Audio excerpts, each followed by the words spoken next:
আমাদের যতটুকু সামর্থ্য আছে আমরা তাদের পাশে দাঁড়াতে চাই। এর পাশাপাশি যে সকল আহত হয়েছে তাদের কার কি প্রয়োজন আমরা সেই ইনফরমেশনটাও চাই। এই জন্য আপনাদের একটু সহযোগিতা লাগবে। সেই জন্য আমাদের দুজন অফিসারকে প্রেজেন্ট করব, যাতে করে আপনারা আমাদেরকে এই ডেটাবেসটা অ্যাটলিস্ট আমি চাই আমাদের জেলা চট্টগ্রাম জেলাটা ইনফরমেশনটা যেন আমাদের কাছে থাকে। তো আমি একটু আমাদের আবার একটু খান মাহমুদ রাফি অন্যতম সমন্বয়ক বৈষম্য বিরোধী ছাত্র আন্দোলন তাকে অনুরোধ করবো আমার বক্তব্যের প্রেক্ষিতে এবং আপনাদের বক্তব্যের প্রেক্ষিতে তার সমাপ্তি বক্তব্য উপস্থাপন করার জন্য তারপর আমরা শেষ করব। আমি একটু তারপর শেষ বক্তব্য রাখবো। আপনারা যে বিষয়গুলো পয়েন্ট আউট করেছেন আমাদের জন্য এবং আমাদের দেশের জন্য, দেশ পুনর্গঠনের জন্য বিষয়গুলো গুরুত্বপূর্ণ। আমার কাছে মনে হয় না আমাদের কোন সদস্য এই পয়েন্টগুলোর সাথে জীবন পোষণ করবে। তো সেই প্রেক্ষাপটে আমরা আপনাদের এই পয়েন্টগুলোর সাথে সহমত পোষণ করছি এবং আপনাদের যে সমস্ত সহযোগিতা প্রয়োজন আমরা আমাদের বৈষম্য বিরোধী ছাত্র আন্দোলনের পক্ষ থেকে অর্থাৎ সাধারণ শিক্ষার্থীদের পক্ষ থেকে আপনারা পাবেন। এখানে আমি একটা বিষয় সংযুক্ত করতে চাই, যেহেতু আমাদের সারা বাংলাদেশের সমন্বয়ক নিয়ে একটা ঝামেলা হচ্ছে, তো আমরা আপনাদেরকে আমাদের প্রতিনিধি দল করে দিব যারা দায়িত্ব নিয়ে কাজ করছে তাদেরকে। এবং আমি সাংবাদিক ভাইদের মাধ্যমে জানাতে চাই যে জায়গাগুলোতে আপনারা যারা বিএনসিসি রবার্টস কোড অর্থাৎ এই রিলেটেড কাজগুলোর সাথে যুক্ত ছিলেন আপনারা সবাই সরব হবেন এবং সজাগ থাকবেন। এই দায়িত্বগুলো আপনাদেরই নিতে হবে এবং আপনাদের সাথে আমাদের সাধারণ শিক্ষার্থীরা কাজ করবে। এবং আমরা আমাদের যে চট্টগ্রামে বিশাল একটা সমন্বয় টিম আছে, আমি এই টিমটাকে চট্টগ্রামের বিভিন্ন পয়েন্টে দায়িত্ব দিয়ে দিব, যারা চট্টগ্রামের বিভিন্ন জায়গায় দায়িত্ব পালন করবে এবং লোকাল পর্যায়ে ওনারা এই জিনিসগুলো হ্যান্ডেল করবে। আর সর্বোপরি আমরা সবাই একসাথে মিলে একটা সুন্দর বাংলাদেশ গঠন করব।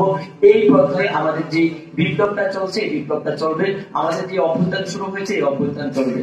আমরা যে কোনো পরিস্থিতি মোকাবেলা করতে আমরা বাংলাদেশের ছাত্র জনতা প্রস্তুত আছি এবং প্রস্তুত থাকবো যতদিন পর্যন্ত না দেশ সুষ্ঠুভাবে স্বয়ংসম্পূর্ণ হচ্ছে এবং দেশ পুনর্গঠন হচ্ছে, ততদিন পর্যন্ত বাংলাদেশের ছাত্র জনতা রাজপথে আছে, রাজপথে থাকবে এবং সবাইকে রাজপথে থাকার জন্য আমরা আহ্বান করছি।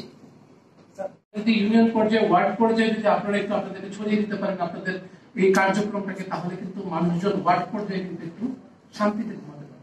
আরেকটা গুরুত্বপূর্ণ জায়গা হচ্ছে আমাদের কোর্ট বিল্ডিং।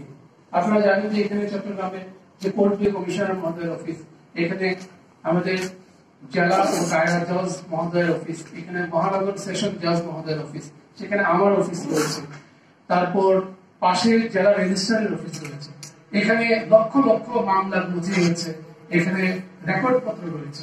এগুলোতে আলাদা এখন যদি অগ্নিকাণ্ড সংঘটিত তাহলে কিন্তু মানুষের অনেক ভোগান্তি হবে। এটি একটু প্রায়োরিটি দিয়ে আপনাদের যে ইয়ে থাকবে সেখানে আপনাদের একটু ভিজিলেন্ট থাকতে হবে।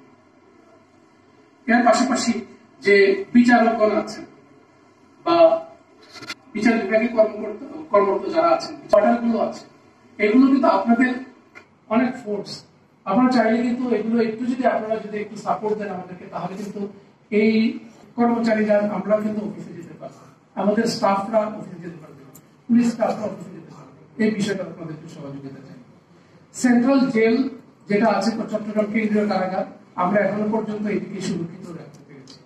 গতকাল কিন্তু এখানে কিন্তু অনেক বন্দী আছে, প্রায় ৬,০০০-এর মতো বন্দী। আপনারা জানেন এটা ধারণ ক্ষমতা অনেক কম কিন্তু অনেক বেশি বন্দী। এটি সিকিউরিটি অত্যন্ত স্পর্শকাতর।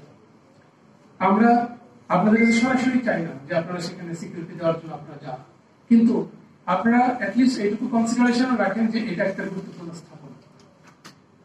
আপনাদের মানসিক আপনাদের সাপোর্টটাও কিন্তু আমাদের সাথে অনেক বড় হেল্প হিসেবে কাজ করবে। ধর্মীয় যে উপাসনালয়গুলো আছে সেগুলো কিন্তু একটু আমাদের সকলে মিলে একটু সম্মিলিতভাবে একটু